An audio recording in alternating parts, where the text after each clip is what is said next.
আপনার বাগান থেকে যদি যাইয়ে দেখেন আজকে ফল আছে, কালকে যাই দেখলেন সকালে নাই। আমি আপনাদেরকে আজকে বলে যাই বন্ধু, ও বোন আঙ্গুলকোট বক্রপুর পূর্বপাড়া আমার ভাই বাবারা, জমিনের কাছে যাইয়া বকাবকি করিয়েন না, গালাগালি করিয়েন না। আমার নবীজি জানিয়ে দিয়েছে, তোমার জমিন থেকে যদি একটা পাকা টমেটো কোনো পাখিও খেয়ে থাকে, এটা তোমার উৎপাদিত সম্পদ, পাখি সেটা খেয়ে ফেলেছে, তোমার লস হয়ে গেছে। কিন্তু মনে রেখো, খেয়েছে পাখি, তুমি যদিও পৃথিবীর দৃষ্টিভঙ্গি থেকে একটা টমেটো কম পেয়েছো, কিন্তু আমার আল্লাহ পাখি খাওয়ার কারণে পলাইছো তুমি। এই জন্য আমার আল্লাহ খুশি হয়ে ওই বাগানের মালিকের আমলনামায় সদকার সওয়াব দিয়ে দেয়। বকবিনিয়ার গাছের কাঁঠাল, গাছের শশা, গাছের টমেটো যদি না থাকে বকা দিবেন নি যায়া? কথা কোন দিবেন? বকবেন কোনদিন? কোনদিনও বকাবকি করবেন না, গালাগালি করবেন না, কারণ গালাগালি করা কবিরা গুনাহ। ঠিক কিনা বলে? এবার বাসী হইতে চাইলে, জান্নাতবাসী হইতে চাইলে, প্রাণ ভরে করো সাধনা, লা ইলাহা ইল্লাল্লাহ, লা ইলাহা ইল্লাল্লাহ, লা ইলাহা ইল্লাল্লাহ। জান্নাতুল্লাহ কুতুবুল মদিনা, কিমিনে যাব জানি না, হেরি বল না কুতুবুল মদিনা, যেতে বল দিওয়ানা, হেরি দয়া করো দয়াল আল্লাহ, দয়া করো দয়াল আল্লাহ, গো সোনার মদিনা, লা ইলাহা ইল্লাল্লাহ, লা ইলাহা ইল্লাল্লাহ, লা ইলাহা ইল্লাল্লাহ, মুহাম্মাদুর রাসূলুল্লাহ সাল্লাল্লাহু আলাইহি ওয়াসাল্লাম।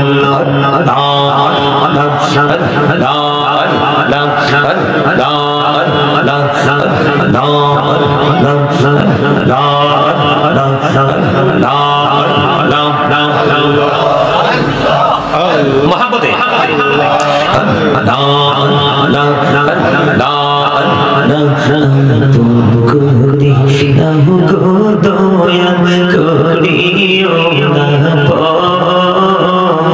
তোমার প্রেমে আলোয় ভরে, তোমার প্রেমে আলোয় ভরে, দাও গো মনের ঘর,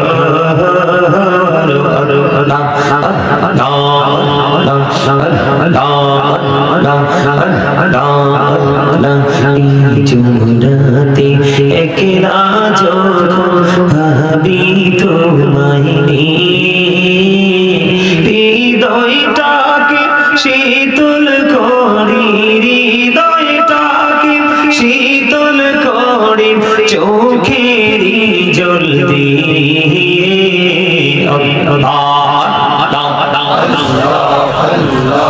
মহাব্বতে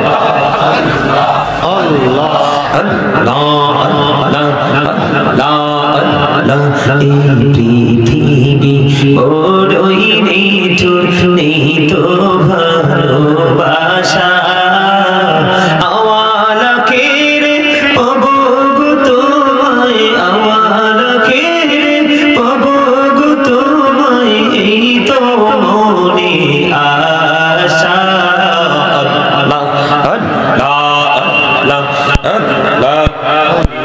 মহাব্বতে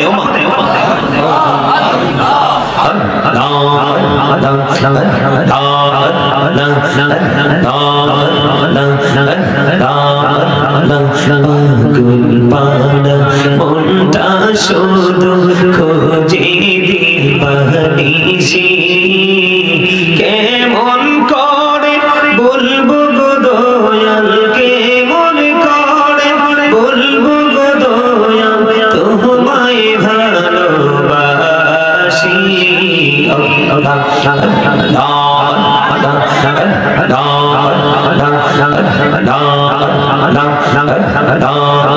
এই নামেতে এত মধু, এই নামেতে এত মধু, জাহানিনি তো আগে দয়া, জাহানিনি তো আগে।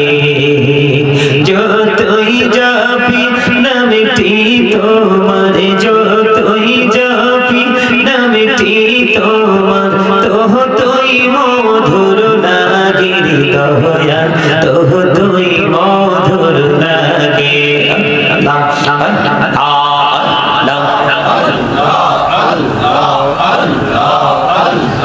লা ইলাহা ইল্লাল্লাহ মুহাম্মাদুর রাসূলুল্লাহ সাল্লাল্লাহু আলাইহি ওয়াসাল্লাম। উপস্থিত সম্মানিত উলামায়ে কেরাম, আমন্ত্রিত অতিথিবৃন্দ, দাড়িপাকা আমার যুবক ভাইয়েরা, পর্দার অন্তরালে রয়েছেন আমার মা ও বোনেরা, বিশেষ করে আজকে মকরপুর পূর্বপাড়া জামে মসজিদের উদ্যোগে বার্ষিক ওয়াজ ও মাহফিলের আয়োজন করা হয়েছে। আজকে যারা টাকা দিয়ে, পয়সা দিয়ে, অর্থ দিয়ে, বুদ্ধি দিয়ে, শ্রম দিয়ে, সার্বিক সহযোগিতার মাধ্যমে আজকে যারা এই জান্নাতের বাগান সাজিয়েছেন, সকলের প্রতি আমার আন্তরিক সালাম। আসসালামু আলাইকুম ওয়া রাহমাতুল্লাহি ওয়া বারাকাতুহু। আপনারা সবাই এই মাহফিলে আসতে পেরে, বসতে পেরে খুশি না বেজার? সবাই খুশি? আলহামদুলিল্লাহ বলেন, আলহামদুলিল্লাহ বলেন, আলহামদুলিল্লাহ বললে লাভ না loss? All praise is to Allah, সমস্ত প্রশংসা আল্লাহর জন্য। Love for Allah and hate for Allah, ভালোবাসাও আল্লাহর জন্য, ঘৃণাও আল্লাহর জন্য, ঠিক কিনা বলেন? আমরা এই জান্নাতের বাগানকে আজকে ভালোবাসবো আল্লাহর জন্য। কার জন্য? আবার আল্লাহ যেই জায়গাটাকে ভালোবাসতে নিষেধ করেছে, আমরা সেই জায়গাটাকে ঘৃণা করব, সেটাও আল্লাহর জন্য, আল্লাহর জন্য, ঠিক কিনা বলেন? আরো জোরে। ওমা, আপনারা কি অসুস্থ? মাত্র তো সন্ধ্যা হইল। শীতের রাত যে বড়, চাচা কি কন? শীতের রাত এত বড়, মানে 12টা বাজলেও মনে হয় যে রাত আর 2টা বাকি আছে, ঠিক না? কিন্তু যারা মোবাইল টিপে, ওরার তো দিন নাই, রাত নাই, সকাল নাই, দুপুর নাই, ঠিক না? আরো জোরে কর না, ঠিক না? কিন্তু যারা আল্লাহর গোলামিতে নিজেকে নিয়োজিত রাখে, তাদের সময় কিন্তু অত্যন্ত গুরুত্বপূর্ণ সময়। কথা বলেন না কেন? আমি আজকে আলোচনার যে শিরোনামটা দিয়েছি, হেডলাইন দিয়েছি, ইয়া আইয়ুহাল্লাযীনা আমানু কু আনফুসাকুম ওয়া আহলিকুম নারা। আল্লাহ বলেছেন, ও believers, save yourself and your families from the fire। সুবহানাল্লাহ বলেন না কেন? আল্লাহ রাব্বুল আলামিন কিন্তু আজকে ধ্বংস পথভ্রষ্ট। রাইট। কথা বলেন না কেন?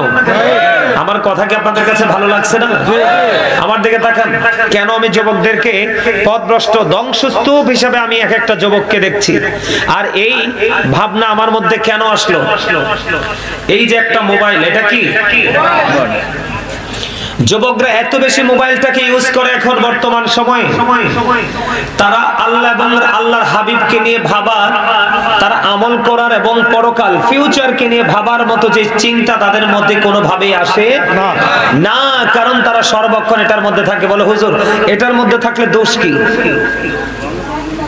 এটার মধ্যে যদি আমরা থাকি, এটার মধ্যে যদি থাকি, তাহলে এটার মধ্যে থাকলে দোষ কি?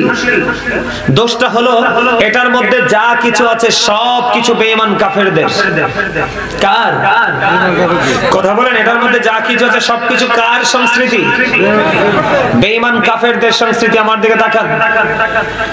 আল্লাহ রাব্বুল আলামিন পবিত্র কালামে হাকিমে বলেছেন, উইদ্দাত লিল কাফিরিন। আল্লাহ জাহান্নাম তৈরি করে রেখেছেন, বরাদ্দ করে রেখেছেন কাফেরদের জন্য। কার জন্য? উইদ্দাত লিল মুত্তাকিন, মুত্তাকিনদের জন্য আল্লাহ জান্নাত বরাদ্দ করে রেখেছেন। কি করে রেখেছেন? জান্নাত বরাদ্দ করে রেখেছেন। কিন্তু মুত্তাকিনদের সংস্কৃতির কোনো কিছুই কিন্তু আপনি এখানে পাবেন না। এখন অনলাইন ইউটিউবের যুগ আসছে বিধায় আমরা আহলে সুন্নাত ওয়াল জামাতের অন্তর্ভুক্ত যারা, আমরা এটা থেকে কিছু তথ্য পাই কি পাই না? কিন্তু অন্যথায় এটার মধ্যে যা কিছু আছে সব বেঈমান কাফেরদের। কার? এই তোর সাহস তো কম না? তুই আমি বসার পর থেকে একজন আরেকজনকে ডিস্টার্ব করতেছিস, এই একটা তুই একটা যাক, এটা দূরে আইছে ভালো হইছে, তুই আবার হে মন দিয়ে অসন্ত জোরে ডিস্টার্ব করছিস কি লাগা?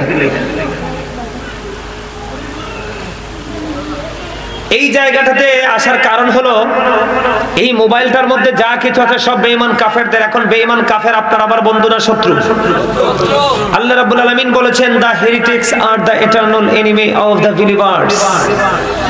আল্লাহ রাব্বুল আলামিন ঈমানদারদেরকে ডেকে বলেছেন, ইন্নাল কাফিরিনা কানু লাকুম আদুওয়াম মুবিনা। আল্লাহ বলেছেন, the heretics are the eternal enemy of the believers। ঈমানদারদের প্রকাশ্য শত্রু হলো বেঈমান কাফেররা।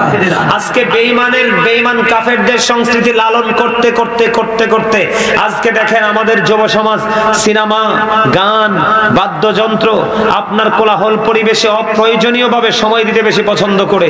দেখবেন জুম্মার দিনে আমাদের যুবকরা মসজিদে আগে যেতে পছন্দ করে না। আমার কথা বলেন না কেন? এখনকার বাবা মারা দেখবেন আপনার সন্তানকে মাদ্রাসায় দিতে চায় না। এখন অলরেডি অনেক বাচ্চারা বলা শুরু করে দিয়েছে যে মাদ্রাসায় পড়লে হুজুর হয়, হুজুররা মানুষের বাড়িতে খায়, হুজুর হওয়া যাবে না। নাউজুবিল্লাহ বলবেন না? আল্লাহ রাব্বুল আলামিন কোরআনে বলতেছে, ইন্নামা ইয়াখশাল্লাহা মিন ইবাদিহিল উলামা। এই পৃথিবীর বুকে যত মানুষ আছে সকল মানুষের মধ্যে আল্লাহ রাব্বুল আলামিনকে যদি সত্যিকার অর্থে ভয় করে, তাকওয়া যদি আল্লাহকে নিয়ে কেউ চিন্তা করে, তাকওয়া নিয়ে চিন্তা করে, সেটা হলো আলেমরা। কারা? জোরে কোন সুবহানাল্লাহ। আল উলামাউল ওয়ারাসাতুল আম্বিয়া। শুধু তারা আল্লাহকে ভয় করে না, তারা হচ্ছে নবী রাসূলদের ওয়ারিস, বংশধর। সুবহানাল্লাহ বলেন। তাহলে হুজুর হইলে লাভ না লস? আর জোরে কোন? আল্লাহ রাব্বুল আলামিন বলেছেন, ফাদখুলি ফি ইবাদি ওয়াদখুলি জান্নাতি। আল্লাহ বলেছেন, join with my dear people, come to my paradise.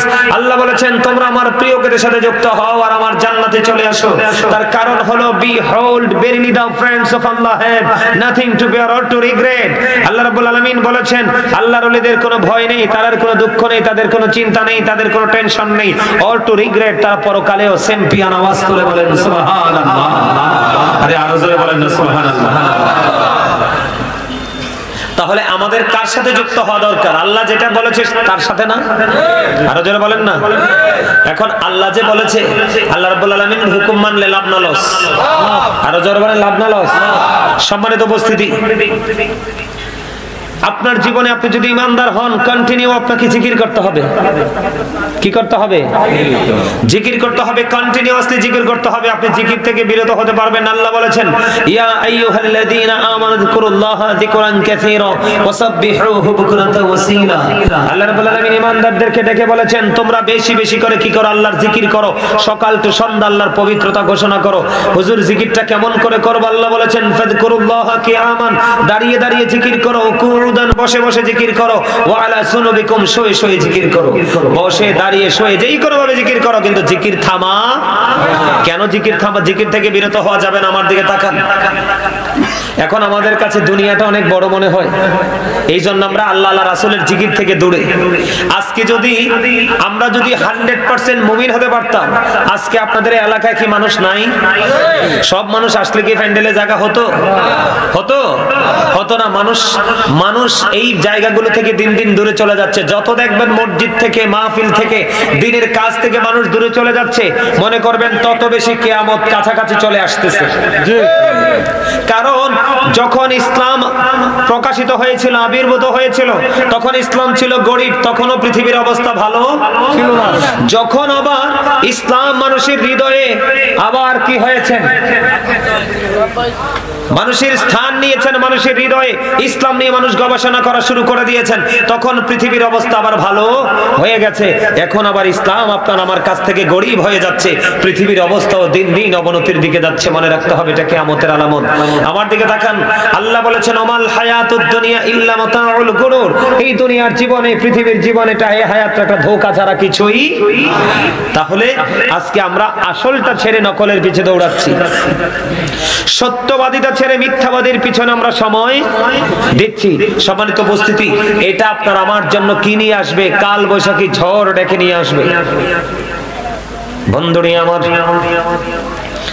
ও মক্রপুর পূর্বপাড়ার আমার ভাই, আমার বাবারা, আমার মা, আমার বোনেরা, সবাইকে দেখে দেখে বলছি রে, হৃদয়ের জানালা খুলে সবাই শোনেন, শোনেন, শোনেন, শোনেন। আমার আল্লাহ বলে দিয়েছে, বান্দা, পৃথিবীর বুকে যদি কোনো সিসি ক্যামেরা থাকে রে, ওই সিসি ক্যামেরার ভয়ে তুমি ফুটেজ প্রকাশিত হয়ে যাবে, এই জন্য তুমি সিসি ক্যামেরার ধারে কাছেও যাও না। কিন্তু বান্দা, তোমরা জানো না, আল্লাহ রাব্বুল আলামিন বলে দিয়েছেন, ওয়া ইন্না আলাইকুম লাহাফিজিন কিরামান কাতিবিন। আল্লাহ রাব্বুল আলামিন কিরামান কাতিবিন, দুইটা ফেরেশতা তোমার আমার সঙ্গে বন্ধু চিরস্থায়ী ভাবে সেটিং করে দিয়েছে। দুনিয়ার সিসিটিভির ভয়ে তুমি কোন অন্যায় করো না, অপরাধ করো না, সব বন্ধু কোলাহল পরিবেশে যাও না, কিন্তু তোমার আমার জন্য ওই চিরস্থায়ী ভাবে দুইটা সিসি ক্যামেরা সেটিং করে দেওয়া হয়েছে। তোমরা জানো না, জীবনের প্রত্যেকটা কর্ম তোমার সামনে ওপেনিং করে দেওয়া হবে, তুলে ধরা হবে। আপনার আমার জীবনে কে কি করেছি আর কি করিনি সেটা আপনার আমার সামনে প্র্যাকটিক্যালি ধরা হবে। তার দলিল হলো আল্লাহ রাব্বুল আলামিন বলে দিয়েছেন, ওয়া ইদাল কুবুর বুসিরাত আলিমাত নাফসুম মা কদ্দামাত ওয়া খারাত। জোরে জোরে কোন আল্লাহু আকবার।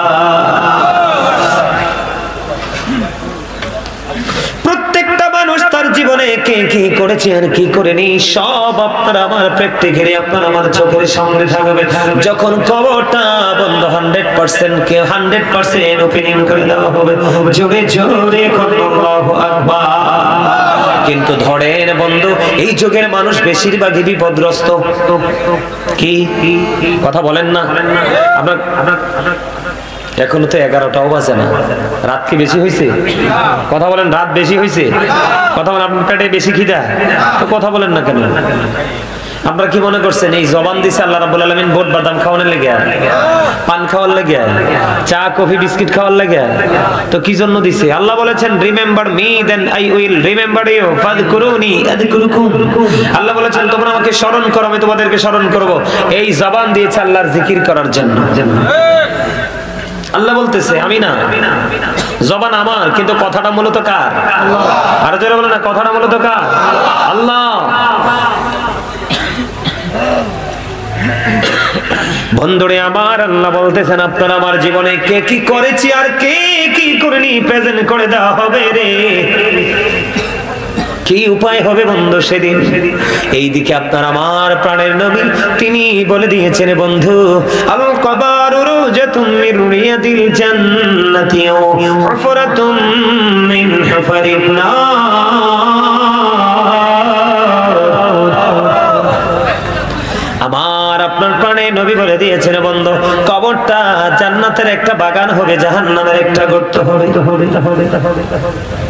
আল্লাহ কোরআনে বলে দিয়েছে, আপনার আমার সামনে পুরোটাই বন্ধু ওপেনিং করে দেওয়া হবে। আল্লাহর হাবিব বলতেছে, বন্ধু, কবরটা কারো কারো জন্য জান্নাত, কারো কারো জন্য জাহান্নাম হবে। খেয়াল করেন, বুঝে দেখেন, আমি আপনাদেরকে কি বুঝাইতে চাই।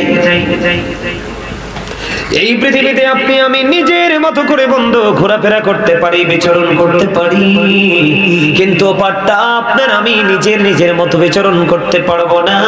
আল্লাহ রাব্বুল আলামিন বলে দিয়েছেন, আল্লাহ বলেছেন, ইন্না বাতশা রাব্বিকা লাশাদীদ, the sieging of Allah is difficult। আল্লাহর ধরা, আল্লাহর পাকড়াও বড় শক্ত, বড় কঠিন। তার মানে আল্লাহ রাব্বুল আলামিন আল্লাহর বান্দাকে খুব শক্ত করে ধরবে। আল্লাহ বলেছেন, ইন্নাল্লাহা সারিউল হিসাব, Allah is quick to take account. Allah হিসাব গ্রহণে অত্যন্ত তৎপর, হিসাব দিবে বন্ধু চুকিয়ে চুকিয়ে। যদি তোমার আমার জীবনে বন্ধু জাহান্নাম বরাদ্দ হয় রে, উপায় থাকবে না। আল্লাহ বলেছেন, বান্দা সাবধান হয়ে কবরে আসো। কি হয়ে? কেন সাবধান হতে হবে? আল্লাহ বলেছেন, লা ইয়ামুতু, মরার কোনো সুযোগ নাই। আল্লাহ বলেছেন, ফিহা ওয়ালা ইয়াহইয়া, বাঁচার কোনো সুযোগ নাই। আল্লাহ বলেছেন, ওমা হুম আন হাদি গায়িবিন, ওখান থেকে পালাইবার কোনো সুযোগ নাই। ধর্মে খুব শক্তভাবে বাঁচতেও পারবা না, মরতেও পারবা না, ও বন্ধু এখান থেকে পালাইতেও পারবা না। এটা তো ভয়ঙ্কর জায়গা। ওই জায়গা থেকে বন্ধু বাঁচতে হলে এখনই আপনাকে আমাকে অ্যালার্ট হতে হবে। আপনাকে অদৃশ্য বিশ্বাস করতে হবে, সালাত কায়েম করতে হবে, আল্লাহর সন্তুষ্টির জন্য যখন যে জায়গায় প্রয়োজন দান সদকা করতে হবে। হবে কি হবে না? আরো জোরে বলেন। আপনি যদি বাঁচতে চান বন্ধু সবই করতে হবে। বর্তমান সময়ে দান সদকার বিকল্প আর কিছুই নয়, কারণ বর্তমানে সমাজের মধ্যে মানুষ, গরিব মানুষগুলো সাফার করে, দুঃখ ভোগ করে, একমাত্র দান সদকা বেশি সঠিকভাবে না করার কারণে। এটা আপনারা বিশ্বাস করেননি? আরো জোরে বলেন। কেমন ভাবে দান করতে হবে আপনারা আমার দিকে তাকান। আপনারা আমার প্রাণের নবী রাহমাতাল লিল আলামিন নবী তিনি বলে দিয়েছেন, হাদিস শরীফের মধ্যে বন্ধু এসেছে, তোমরা যখন তরকারি রান্না করো, তোমরা যখন তরকারি রান্না করো, তরকারিতে একটুখানি ঝোল তোমরা বাড়িয়ে দিও।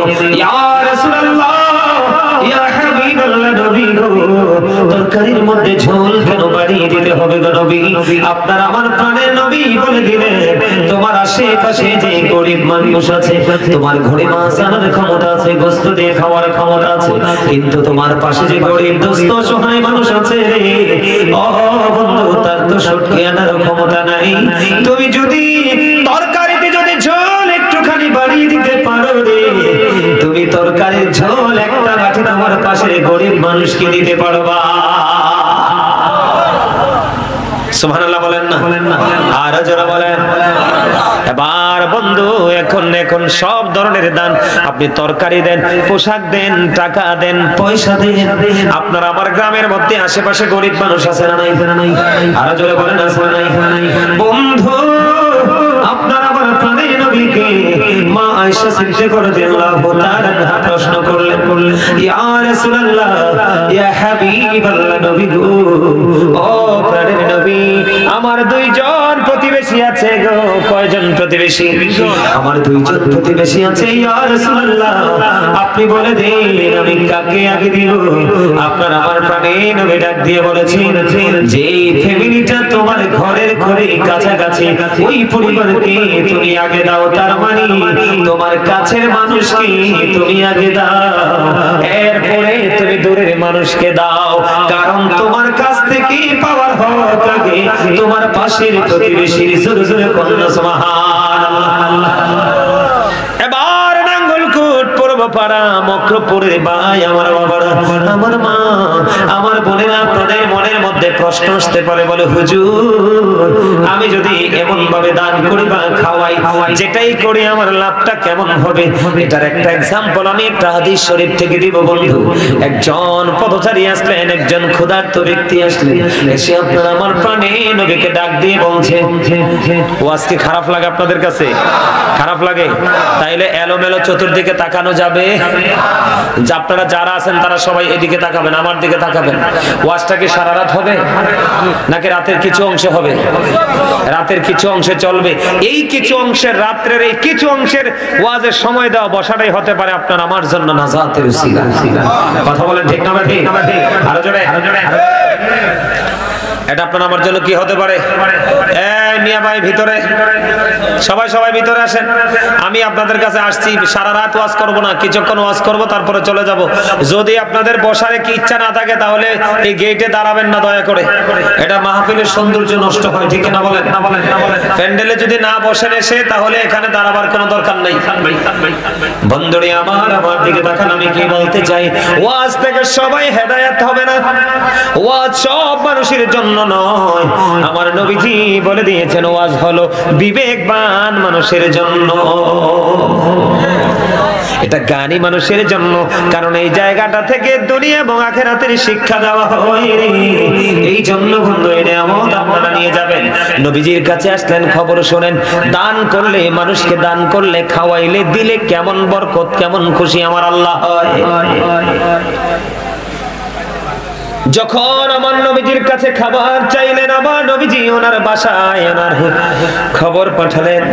এবার ঘর থেকে খবর আসলো, ইয়া রাসূলুল্লাহ, ইয়া হাবিবাল্লাহ, নবী গো, গড়ে পানি ছাড়ার কিছুই নাই। আরেকটা ঘরে খবর পাঠালেন আরেকজন বিবির কাছে, ওই বিবি আবার জানিয়ে দিলেন, ইয়া রাসূলুল্লাহ, ইয়া হাবিবাল্লাহ, নবী গো, ও প্রাণের নবী, আমার ঘরে পানি ছাড়া কিছু নাই গো নবী। এবার আমার নবী একটা ডাক দিয়ে বললেন, সাহাবায়ে কেরাম আমার নবীর সামনে আছে, আমার নবী একটা ডাক দিয়ে বললেন, সাহাবীরা রে, কে আছো রে? ওই ক্ষুধার্ত ব্যক্তিটাকে আজকে মেহমান হিসেবে কবুল করার মতো। এবার একজন আনসারী সাহাবী ডাক দিয়ে বললেন, ইয়া রাসূলুল্লাহ, ইয়া হাবিবাল্লাহ, নবী গো, ও প্রাণের নবী গো, এই মেহমানটার দায়িত্ব আমি নিয়ে নিলাম।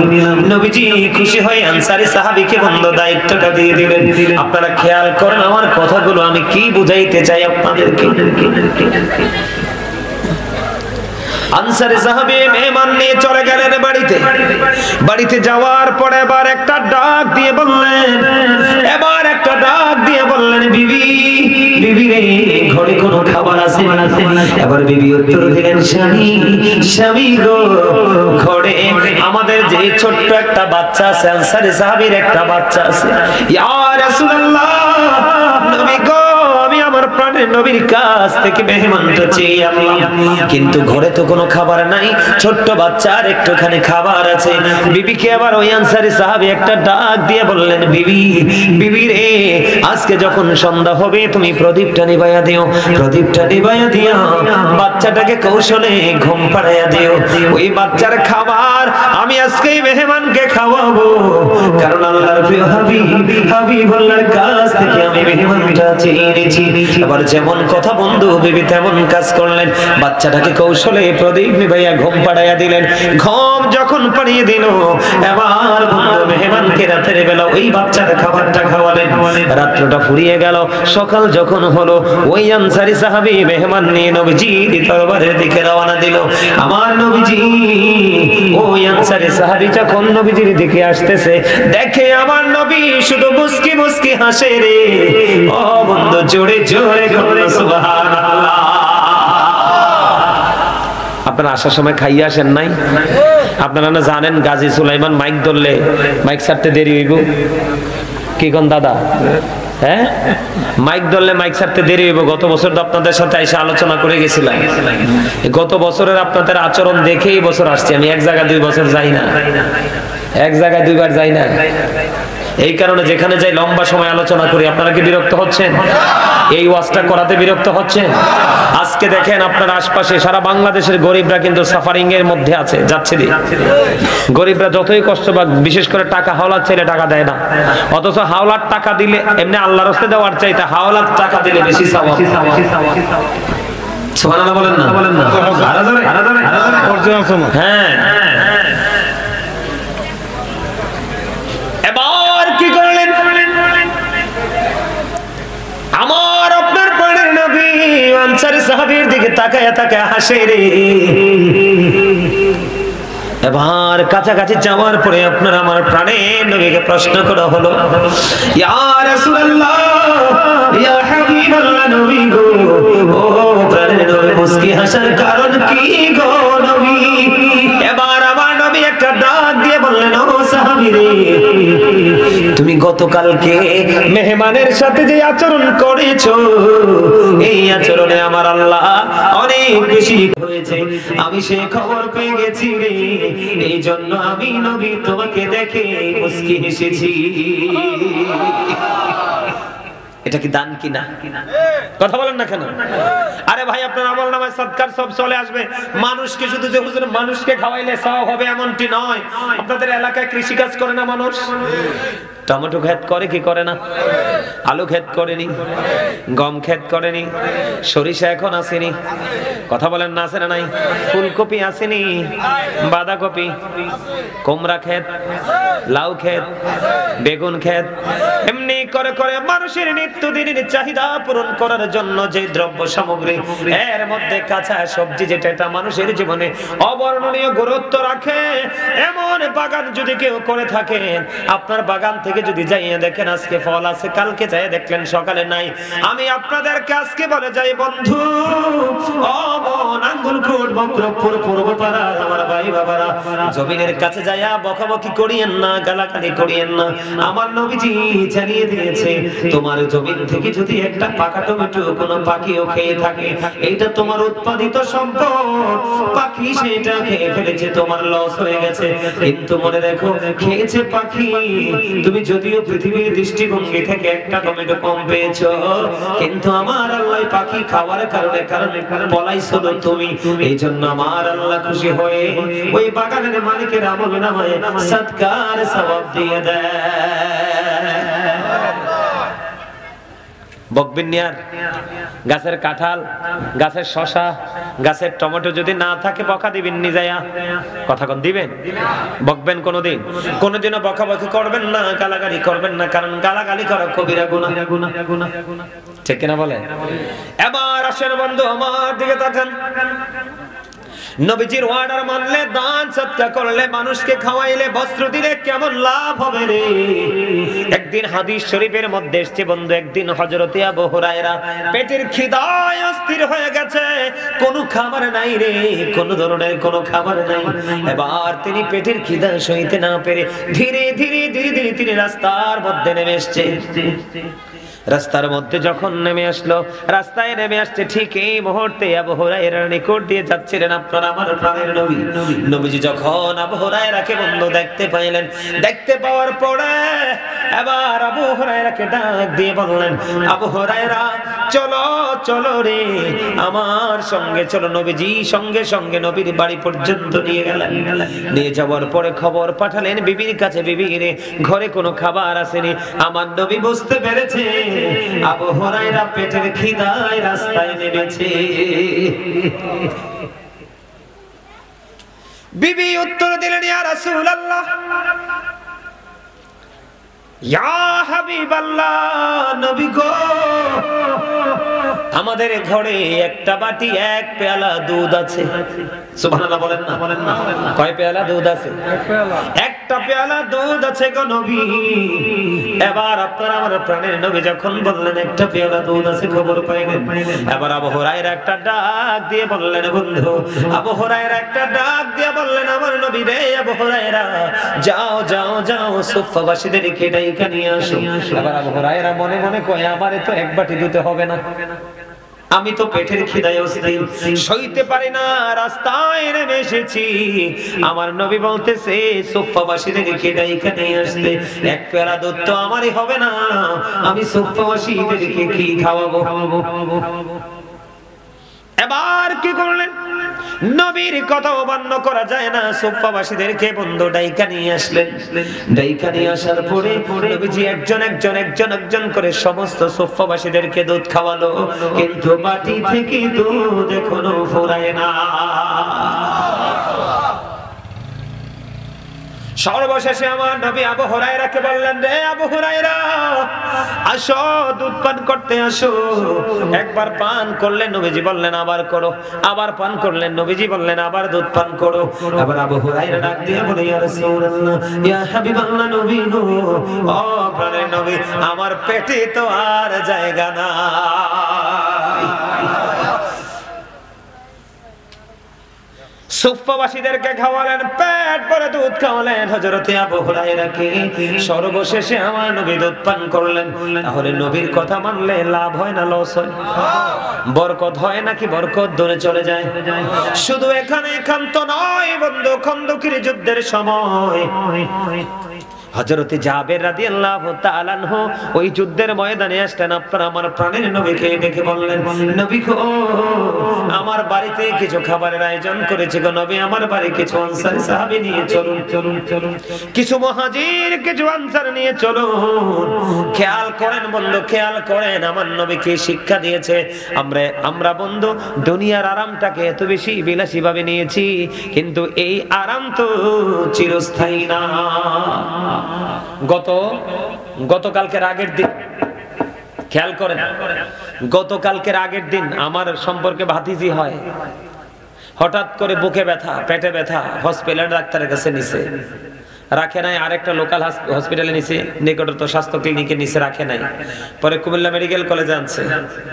কুমিল্লা মেডিকেল কলেজে আনার পরে আপনার মেয়েটার সাথে সাথে মারা গেছে, মাত্র ইন্টারমিডিয়েটে পড়ে। কি করে? মাত্র ইন্টারমিডিয়েটে পড়ে। এবার বুঝতে পারছেন নি মানুষের হায়াতটা কত ছোট হইছে? কথা বলেন না। এইরকম মেয়ে, বাচ্চা মেয়ে কি আপনার বুকে ব্যথা পেটের ব্যথায় মারা যাওয়ার কথা, কিন্তু মারা গেছে। আগের যুগের মানুষের হায়াত ছিল লম্বা, সুস্থতা ছিল বেশি, খাবার খাইতো সুস্বাদু, কিন্তু তাদের মধ্যে কোনো অহংকার ছিল না। কিন্তু এখনকার যুগের মানুষের মধ্যে অসভ্যতা বেশি, নোংরামি বেশি, হায়াত ছোট, সুস্বাদু খাবার তো খাইতে পায় না, সার। কিন্তু এত প্রতিকূলতা থাকার পরেও কিন্তু তাদের অহমিকা যায় না। কোনটা ভালো? আগের যুগের মানুষ। এখন থেকে দিন যত গড়াবে জাহান্নামের সংখ্যা ততই পৃথিবীতে আপনারা দেখতে পাবেন। কারণ মুরব্বীদের অন্তরে এখনো খুঁজলে পাওয়া যায়, তাদের মধ্যে এখনো আদব কায়দা নিয়ম নীতি আছে, কিন্তু এখনকার ছেলেরা এগুলোতে নাই। তার কারণ হলো এখনকার ছেলেরা এগুলো নিয়ে চর্চা করতে পছন্দ করে না, করে তারা বেঈমান কাফেরদেরকে নিয়ে চর্চা। ঠিক কিনা বলেন? খেয়াল করেন বন্ধু, কত মজার জিনিস। হযরতে জাবের বললেন, কিছু লোক নবীজি সঙ্গে সঙ্গে জানিয়ে দিলেন, তোমরা সবাই চলো জাবেরের বাড়িতে দাওয়াত। তোমরা সবাই কথা বলে না, কি করো? কিন্তু সব হযরতে জাবের রাদিয়াল্লাহু তাআলা তো সবাইকে দাওয়াত দেয় নাই। বন্ধুরি আমার সবাই চলো, সবাই বন্ধু রওনা দিলেন জাবেরের বাড়ির দিকে। বরকতের কথা বলছি, খাওয়াইলে দিলে বরকত কমে না, বরং বরকত বাড়ে। জাবের দৌড়ে চলে গেলেন, যাইয়া বিবিকে ডাক দিলেন, বিবি বিবি রে, আমি তো নবীকে বলছি কিছু আনসারী কিছু মুহাজিরকে নিয়ে আসার জন্য। আমি নিজে কানে শুনেছি আমার নবী সকল সাহাবায়ে কেরামকে দিয়ে রওনা দিয়েছে। জোরে জোরে কন্যা সুবহানাল্লাহ। জাবেরের বিবি এবার একটা ডাক দিয়ে বললেন, স্বামী গো, আমার নবী তো রাহমাতাল লিল আলামিন নবী, আপনি টেনশন করেন না, নবীকে বাড়ি পর্যন্ত আসতে দেন। সুবহানাল্লাহ। ধীরে ধীরে ধীরে ধীরে বন্ধু বাড়ি পর্যন্ত সবাই আসলো। নবীজি বললেন, রুটির যে খামির, রুটি বানানোর জন্য যে খামির বানাইছো এটা আমার কাছে নিয়ে আসো। রুটি বানানোর জন্য যে খামির নিয়ে আসলো বন্ধু, নবীজি রুটির খামিরের মধ্যে একটু থুতু মোবারক লাগাইয়া দিল, কইলো ঢাকনাটা সরাইও না, একদিক দিয়ে চিমটি দিয়ে রুটি বার করবা, রুটি বানাইবার খাইতে বসো। হ্যাঁ হ্যাঁ হ্যাঁ, বন্যা দুর্বল করিয়া লাইছে, হানি উঠছে নেই, হানি বলে উঠছে কোন আন্দি, আই তো হানি দেখি নাও, ইয়ানো হানি আইবু কিনলাই। হানি তো উল্টা পাল্টা পথে চলে না, ঠিক কিনা বলেন? আপন গতি যেদিকে সেদিকে যায়, ঠিক না? ঠিক। এখন গাছের পেয়ারায় পোকা, বড়ই কিন্তু গাছে পাইকার হইছে, কামড় দিয়ে দেখলাম 100% ধোকা। আছে না নাই? পোকা আছে না নাই? কারণ কি জানেননি? এখন মানুষ মাছের যখন চাষ করে উপর দিয়ে নেট দেয়, পাখির মাছ খাইতে দেয় না। গাছে যখন ফল ধরে চারপাশ দিয়ে বেড়া দেয়, মানুষে খাইতে দেয় না। আছে না নাই? বলছিনি গত বছর কাঁঠালের কোয়ার মধ্যেও পোকা পাইছি। কাঁঠালের কোষ খুবই সুন্দর শক্ত, কিন্তু কামড় দিয়ে দেখি বন্ধু পোকা। এটার কারণ কি জানেননি? গত বছর অগ্রহণ মাসে আমি দেখেছি মানুষের পাকা ধান কাইটা শোয়া দিছে, ধান খের শুকিয়ে যাবে, কিন্তু রাতে বৃষ্টি এসে সব ধান জমিনের মধ্যে আল্লাহ পচায়া দিছে। তার কারণ কি জানেননি? তার কারণ হলো বন্ধু আমার, এই হাদিস শুনেন, একজন পথচারী বন্ধু পাহাড়ের রাস্তা দিয়ে হেঁটে হেঁটে যায়, যাওয়ার সময় হঠাৎ করে শুনতে পাইলেন অমুকের জমিনে পানি দাও। যখন বললেন বলতে দেরি রে, তাৎক্ষণিকভাবে বৃষ্টি শুরু হয়ে গেল। বৃষ্টি যখন শুরু হলো, পানি জমিনের মধ্যে পড়ে একটা নালা দিয়ে বন্ধ নিচের দিকে বেয়ে বেয়ে যায়। যখন নিচের দিকে নালা দিয়ে বেয়ে বেয়ে যায়, ওই পাহাড়ের উপর যিনি অজানা গন্তব্যের দিকে রওনা দিলেন, তিনি আবার কি করলেন বন্ধু, পানির সাথে সাথে নিচে নামলেন। নামার পরে চাইয়া দেখেন পানিগুলো একটা গর্তের মধ্যে বন্ধু ফিল আপ হচ্ছে, স্থানান্তরিত হচ্ছে। আর একজন হিসে হিসে উপর দিকে পানিটা দেয়। এবার তাকে প্রশ্ন করলেন, তোমার নাম কি? কয় আমার নাম অমুক। তোমার জীবনে কি এমন আমল করেছো? মেঘ খন্ড থেকে আওয়াজ আসতে দেরি, মেঘ বৃষ্টি হয়ে পৃথিবীতে আসতে দেরি করলো না। কয় আমার জীবনের সবচেয়ে বড় আমল হলো এই জমিনের মধ্যে যখন আমি ফসল বুনি, ফসল যখন হয় রে, ফসল হওয়ার পরে ফসলটা যখন পরিপূর্ণ হয়, এটাকে তিন ভাগ করে, কয় ভাগ? তিনটা ভাগ করি। প্রথম ভাগ আমি আল্লাহর সন্তুষ্টির জন্য খরচ করে দেই, আরেক ভাগ আমি বীজ বপনের জন্য রাখি, আরেকটা ভাগ আমি আমার ফ্যামিলি পরিবারের চাহিদা পূরণের জন্য রাখি। জোরে জোরে বলুন না সুবহানাল্লাহ। এখন আপনার আমার মাঝে চর্চা আসেনি? নাই। আল্লাহর নবী কিন্তু বলে নাই আপনাকে সব দান করে দিতে। নবীজির এক সাহাবী অসুস্থ হলেন, এদিকে তাকান। আল্লাহ রাসূল এক সাহাবী অসুস্থ হলো, সাহাবীকে দেখতে গেলেন। যাওয়ার পরে ওই সাহাবী একটা ডাক দিয়ে বললেন, ইয়া রাসূলুল্লাহ, নবী গো, আমার যত ধন আছে আমি সব দান করে দিব। নবীজি বললেন, না না না, সব দান করা যাবে না। এবার বললেন, ইয়া রাসূলুল্লাহ, তাহলে আমি অর্ধেক দান করে দিব। নবীজি এবারও বললেন, না না না, অর্ধেকও দান করা যাবে না। এরপরে বললেন, ইয়া রাসূলুল্লাহ, তাহলে আমি 1/3 দান করে দিব। এদিকে তাকান, মানে 3 ভাগের 1 ভাগ দান করব। নবীজি বললেন, হ্যাঁ এটা করতে পারো। এবার আপনারা প্রশ্ন করতে পারেন, হুজুর নবীজি 3 বার কেন গো না করলেন? কেন 3 বার না করলেন? এটার কারণ হলো আল্লাহর নবী বলেছে, তোমার ইন্তেকালের পরে তোমার ওয়ারিস, তোমার সন্তানেরা অন্যের কাছে হাত পাতবে ভিক্ষুকের মতো। ওই এই অবস্থায় তুমি তোমার সন্তানকে রেখে যেতে পারো না। এই এমন অবস্থায় তুমি তোমার সন্তানকে রেখে যাও না, সন্তানের জন্য রেখে যাও, এবং তুমি যে ওপারে যাবে ওপারের সম্পদ বাজেটও তুমি দান করে যাও। জোরে জোরে বলুন সুবহানাল্লাহ। আমার গ্রামে, বিশ্বাস করবেন কিনা জানি না, আমার গ্রামের মানুষ আমাকে শুধু দেখে দেখে তামাশা দেখেছে। কিছু লোক দিয়েছে, কিছু অল্প থোড়া থোড়া কিছু টাকা দিয়েছে, একেবারে অল্প কিছু। যেমন ধরেন মসজিদটাতে প্রায় 1/2 কোটি টাকা গেছে, আমার যে মসজিদটাতে প্রায় 1/2 কোটি টাকা গেছে, কিন্তু সব মিলে গ্রামের মানুষের থেকে আমি 1 লক্ষ টাকাও পাইনি। কত বড় আফসোসের কথা দাদা, খেয়াল করছেন নি? কত বড় আফসোসের কথা খেয়াল করছেন? অথচ এক একজনের ছাদ দিয়ে দিয়ে কত সুন্দর সুন্দর বিল্ডিং বানাচ্ছে, মসজিদে টাকা। অনেকেই গরু মসজিদের কাজ চলতেছে, একজনে গরু কিনছে, মসজিদে টাকা দেয় না। আরেকজনে জমি কিনতেছে, মসজিদে টাকা দেয় নাই। আসল কথা হচ্ছে মসজিদে টাকা, সবার টাকা মসজিদে লাগবে। বলে হুজুর কেন গো, কেন গো? মসজিদে না লাগার কারণ হলো রে, মসজিদে না লাগার কারণ হলো বন্ধুরে আমার, এই পৃথিবীর বুকে যে ব্যক্তি ছোট হোক বা বড় হোক মসজিদ বানাই রে, আমার আল্লাহ তার জন্য জান্নাতে ঘর বানায়। হাদিস শরীফের মধ্যে এসেছে, জান্নাতের বাগানটা আবার ছোট হোক বা বড় হোক, মাটির হোক বা টিনের হোক বা পাকা ইটের হোক, ছোট হোক বা বড় হোক, দুনিয়ায় যদি তোমরা কেউ মসজিদে সাহায্য করো, মসজিদে দান করো, তুমি তার চেয়ে দুনিয়া এবং দুনিয়ার চাইতে উত্তম বন্ধ জান্নাতে ঘর তুমি বরাদ্দ পাবে।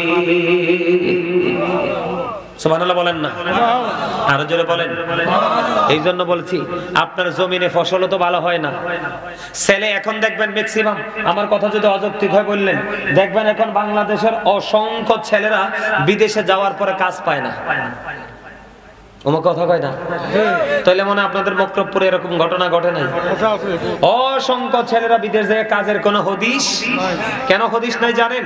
তার একটা মাত্র কারণ, সেই কারণ হলো তাদের নিয়ত সহি নাই। কি নাই? আপনাদের নাঙ্গলকোটে আমি গত কয়েকদিন আগে আসছিলাম, ওইদিকে একটা ময়ূর আছে না, ময়ূরাতে আসছিলাম, অনেক মানুষ হয়েছিল, বিশাল প্যান্ডেল। আপনাদের এই প্যান্ডেলের দুইটার সমান হবে। ওই দিন এত কুয়াশা পড়ছে, আপনারা এইভাবে উপর থেকে একবার বৃষ্টির মতো পড়েছে, কিন্তু মানুষ তারপরও বের হয় নাই। ময়ূরাতে আসছিলাম ওই দিন। ময়ূরাতে আসার পরে ওই দিন দেখলাম মানুষের অন্তরের প্রেম। ওয়াজ করতে করতে আবার কিনে আমার বলতেছে, হুজুর আমাদের মসজিদের অবস্থাটা একটু বেহাল অবস্থা, একটু যদি একটু সাহায্য করতেন। পরে মানুষের কাছে হাত পাতলাম, যথেষ্ট মানুষ দিয়েছে মসজিদের জন্য। হুজুর এই জায়গায় এসে কাজটা আটকাই গেছে। যার যতটুকু সাধ্য আছে, যার এক বস্তা সিমেন্ট দেওয়ার অধিক ক্ষমতা আছে, সেও দিয়ে গেছে। আমি এখানে এই জন্য আপনাদেরকে বিভিন্ন দিক দিয়ে বুঝাইছি। আপনাদের এখানে আসার পরে খবর পাইছি এখানে নাকি ওযুখানা হয় নাই। আপনাদের এখানে ওযুখানার কাজ বাকি আছে মসজিদে। এই কাজটা আপনারা সবাই সম্মিলিতভাবে করতে চান কি চান না? নাকি চলে যাবেন আমরা থুইয়া? আর জোরেন চলে যাবেন? হ্যাঁ, ওযুখানার কাজ বাকি। মানে ওযুটা করাইবেন যে আপনি কেমন সওয়াব পাইবেন জানেননি? আর জোরে কর না। কারণ লা তুকবালু সালাতুন বিগাইরি তুহুর ওয়ালা সাদাকাতুম মিন কুরুন, পবিত্রতা ছাড়া ইবাদত কবুল হয় না। হালাল টাকা না হইলে দানও কবুল হবে না। তাহলে নামাজের আগে আপনাকে পবিত্র হতে হবে, আর পবিত্র হতে হলে ওযু করা লাগবে। সুবহানাল্লাহ বলেন না? আর জোরে বলেন সুবহানাল্লাহ। এই ওযুর জায়গা না থাকলে নামাজ পড়বেন কিভাবে? এটা আগে দরকার। এবং টয়লেট আপনাদেরকে আগে ভালো করে বানানোর দরকার। কারণ আপনাকে পরিপূর্ণ পবিত্র হয়ে মসজিদে প্রবেশ করতে হবে। আপনারা করবেন কিনা? এই আমার দিকে তাকান। আমার নবীজি বন্ধু জানিয়ে দিয়েছে, পৃথিবীর মানুষ, পৃথিবীতে তোমরা দুই ধরনের মানুষের সাথে কম্পিটিশন করো। কয় ধরনের মানুষ? দুই ধরনের মানুষ। এবার আপনারা আমাকে প্রশ্ন করতে পারেন, বলে হুজুর এই দুই ধরনের মানুষেরা কারা? আমার নবী বলেছেন তোমার সমাজে এই দুই ধরনের মানুষ আছে। একজন মানুষ হলো সুশিক্ষায় শিক্ষিত, একটা হলো শুধু শিক্ষিত। নবীজি বলেছেন যে এই ব্যক্তি সুশিক্ষায় শিক্ষিত ব্যক্তিটা তার শিক্ষার আলো দিয়ে সমাজ থেকে অন্ধকার দূর করে দেয়। তুমি ওই ব্যক্তির সাথে কম্পিটিশন করো যে আমি এমন শিক্ষিত হয়ে সমাজ থেকে অন্ধকার দূর করে দিব। হুজুর আরেকটা পার্সনকে, আরেকটা দলকে আমার নবী বলেছেন আরেকটা দল হলো তোমার সমাজের ধনী মানুষ এবং দানবীর। ধনী মানুষ এবং দানবীর যে ব্যক্তি ধন উপার্জন করে শুধু আল্লাহর সন্তুষ্টির জন্য খরচ করে। সুবহানাল্লাহ বলেন না কেন? আর জোরে বলেন সুবহানাল্লাহ। এখন বন্ধুরে আমার নবীজি বলে দিয়েছেন এইভাবে তোমরা কাজ করো। কারণ আপনি ইমানদার হতে হলে, আপনি মুমিন হতে হলে আপনাকে একটা কাজ করতে হবে। সূরা বাকারার শুরুতে আল্লাহ বলেছেন আল্লাযীনা ইউমিনুনা বিল গায়বি ওয়া ইউকিমুনাস সালাতা ওয়া মিম্মা রাযাকনাহুম ইউনফিকুন। আমার আল্লাহ বলেছেন সাবধানে ওরা যারা অদৃশ্য বিশ্বাস করে, সালাত কায়েম করে, ওয়া মিম্মা রাযাকনাহুম ইউনফিকুন। আল্লাহ রাব্বুল আলামিন বলতেছে আল্লাহ যে সম্পদ দিয়েছে আপনাকে, এই সম্পদ থেকে যারা দান করে, জোরে জোরে বলুন সুবহানাল্লাহ। এখন আমি যদি আপনাদের কাছে একটুখানি সাহায্যের হাত বাড়াই, আপনারা দিবেননি? মসজিদের ওযুখানার জন্য কথা করে দিবেননি আপনারা? আমি কি আপনাকে বলছি ওই সাহাবীর মতো সব দিতে বলছিনি? অর্ধেক দিতে বলছিনি? অর্ধেক না, সব না, আপনার সাধ্যের মধ্যে যতটুকু থাকে আপনারা দিলেও এই ওযুখানার কাজ হবে, আপনারা না দিলে ওযুখানার কাজ হবে। আল্লাহর ঘরের কাজ কখনোই বন্ধ থেমে থাকে না। এটা আল্লাহর প্রিয় বান্দাদের হাত দিয়ে বন্ধ এটা উঠে, ঠিক কিনা বলেন? আরো জোরে বলেন, উঠে যায় কি যায় না? এখন আপনারাই মসজিদের জন্য দান করবেন নি? করবেন? দান করলে লাভ না লস? হ্যাঁ, লাভ। কেমন লাভ জানেননি আপনারা? একটা গরুর বাচ্চা, আমাদের বাংলাদেশের অনেকে গরুর বাচ্চা, ছাগলের বাচ্চা, মুরগির বাচ্চা কিনে না, হাঁসের বাচ্চা। বাচ্চা যখন বড় হয়, পারফেক্ট হয়, বা মুরগি বন্ধু হাঁস ডিম দেয়, কথা বলেন না কেন? যখন ডিম বিক্রির সময় হয় সে ডিম বিক্রি করে, যখন বাচ্চা ফুটানোর সময় হয় ডিম মুরগির নিচে দিয়ে দেয়, ডিম পাশের বাচ্চা ফুটে একটা একটা করে করে দুইটা দুইটা দুইটা করে করে তিনটা তিনটা এমনি করে করে বন্ধু অনেক বাচ্চা হয়ে যায়। গরু একটা কিনলে অনেক গরু হয়ে যায়, ছাগল একটা কিনলে অনেক ছাগল হয়ে যায়। ঠিক এই পৃথিবীর বুকে আপনি 1 টাকা দান করে যাবে, এই দান আপনাকে কাল হাসরের ময়দানে বন্ধু ওই পাহাড়ের মতো বন্ধু একটা গরু থেকে যেমনি পুরো গৃহ গোয়াল ঘরটা পুড়ে যায়, 1 টাকা দান থেকে আপনি কত হাজার কোটি টাকার বেনিফিট পাবেন সেটা কল্পনাও করতে পারবেন না। এই জন্য বলবো মসজিদের জন্য দান করবেন, মাদ্রাসার জন্য করবেন, রাস্তার জন্য করবেন, গরিবের এতিমদের অসহায়দের করবেন, যার বস্ত্র নাই তাকে বস্ত্র দিবেন, যার টাকা নাই সামর্থ্য থাকলে টাকা দিয়ে সাহায্য করবেন, যার খাবার নাই সামর্থ্য থাকলে খাবার দিয়ে সাহায্য করবেন, কিন্তু কখনোই অপচয় করা যাবে না। কথা বলেন ঠিক না ঠিক? আরো জোরে। আপনারা কি আমাকে একটু সাহায্য করবেন? ওমা আওয়াজটা যখন ছোট হয়ে গেল, বেশি হয় না তো, মাত্র 11:30। আপনারা যত তাড়াতাড়ি দিবেন, মানুষ আপনারা যত তাড়াতাড়ি দিবেন আমি তত তাড়াতাড়ি আপনাদেরকে নিয়ে একটু তাদেরকে একটু কালেকশন ছোট্ট করে দিয়ে দোয়া করে আপনি আমরা সবাই যাব। রাজি আছেন? আমার কথা কয় না, রাজি নাই আপনারা? আছেন? বলেন সর্বপ্রথম যে হুজুর এই মসজিদের ওযুখানার জন্য আমি দিব, একজন দাঁড়ান সর্বপ্রথম। গত বছর কিন্তু আপনারা ওযুখানার জন্য আমি 10,000 টাকা দিব। সভাপতি আজকে মাহফিলের সভাপতি। বন্ধুরি আমার, আজকের মাহফিলের সভাপতি সাহেব